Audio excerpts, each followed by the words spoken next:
welcome back again to my channel. So, for today's video, bibiyahe ako ng Nagcarlan, Laguna. So, ayan. So, since sa Cavite ako guys nagstay, so, pag pumunta ka ng Laguna, ayan, kailangan mong daanan tong area na to. Or, doon ka sa Lemery para Batangas. Pero since ito yung nakasanayan kong daanan, so ito na siya.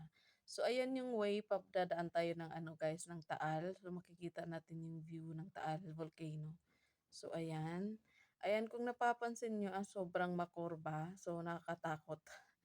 Pero, ayun, sanayan lang din yan. So, ayan. So, ayan, yun, paikot-ikot yung niya, dadaanan. Sobrang curvy talaga. So, ayan. So, mamaya guys, ayan, ayan, ito ipapakita ko sa inyo yung mga dinadaanan kong lugar. So, ayan siya. Ayan, malapit na tayo sa Batangas. Ayan.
Estimated time, nasa 2 oras sobra. So, from Cavite to Laguna. So, ayan.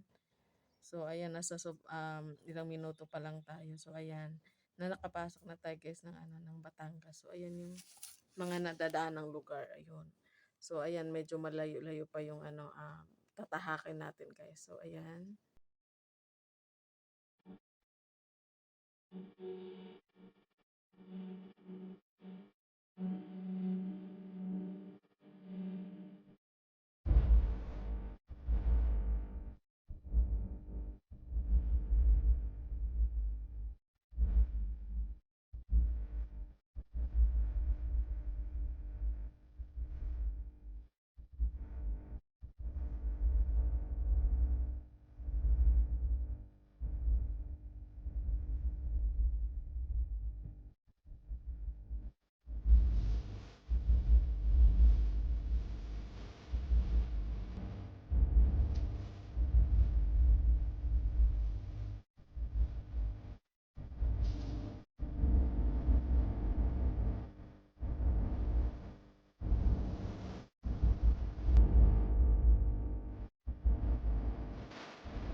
narating na rin natin. So, pagkatapos ng mahaba-habang oras na biyahe. So, ayan yung view ng ng Nagcarlan Cemetery. So, kung napapansin nyo guys, ayan, maraming mga nag-drop by para ayun. So, ayan guys, ayan naman yung view ng ng munisipyo nila guys. Municipality ng Nagcarlan. So, ayan, ang ganda. Along lang siya guys, along highway. So, ayan, pakita ko lang sandali. So, ayan, ang ganda. So, ayan, back to na tayo, Nagcarlan. So, ayan yung sa labas na mismo. So, pag dumaan ka guys, ayan, mapapalingon ka talaga siya kasi yung takaw, ba yun, mapapansin mo talaga siya. So, ayan, so since dumating ako dyan na ulan guys, so, ayan, walang atrasan, tuloy pa rin yung lakaran. So, ayan. So, ayan, pinapasok pa rin kami ni Mamang Guard. So, kung pansin nyo, ayan, iilan lang kami pumasok kasi nga dahil doon sa doon sa panahon.